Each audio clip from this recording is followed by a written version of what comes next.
Ce genre d'allée d'arbres en bord de route est devenu pour des raisons de sécurité assez rare. Celle-ci est située à Trempeau, à l'extrême ouest du département, presque à la frontière avec la Haute-Marne.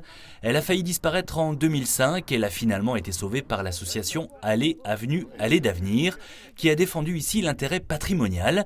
Elle a fait l'objet d'un rapport au Conseil de l'Europe et elle est désormais protégée par le Code de l'environnement. Il faut dire que ces arbres ont été plantés en l'honneur des soldats étrangers venus se battre en France pendant la Première Guerre mondiale. L'IFOL-Le-Grand avait même accueilli un colloque international sur le sujet en 2018. Une fois l'allée sauvée, il fallait donc la mettre en valeur et l'association a choisi de le faire à travers la culture.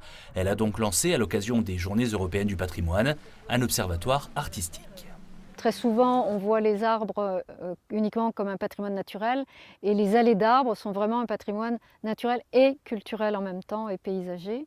Donc l'inscrire dans les journées du patrimoine, être repéré comme un coup de cœur local, voilà, ça c'était important. L'idée, c'est de suivre l'évolution de l'allée.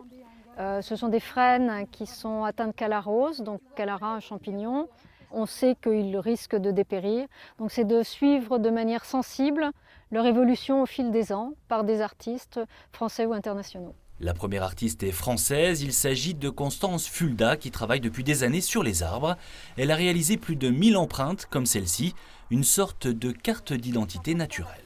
Après pas mal de recherches, moi j'ai fini par opter pour un papier japonais qui a la finesse et la souplesse adaptée à ce que je le pose sur l'arbre et à ce qu'il prenne les reliefs. Et après, d'une main légère, je passe un rouleau en craie de peinture noire et peu à peu, ça révèle tous les reliefs de l'écorce. Simplement une peinture vinylique que j'ai choisie parce que elle a un très beau noir et elle sèche très vite. Une fois qu'on met les feuilles côte à côte, tout d'un coup, on a vraiment l'impression d'une écriture. Chaque fois, il y a un nouveau graphisme qui apparaît, qui est d'ailleurs toujours aussi mystérieux. Quand je pose la feuille pour prendre l'empreinte, je ne sais jamais exactement ce que ça va donner. C'est toujours une surprise. Chacun de ces arbres est un rappel de l'histoire et s'ils doivent un jour disparaître, il restera ses empreintes. Dans cet esprit, d'autres performances artistiques sont attendues ici dans les années à venir.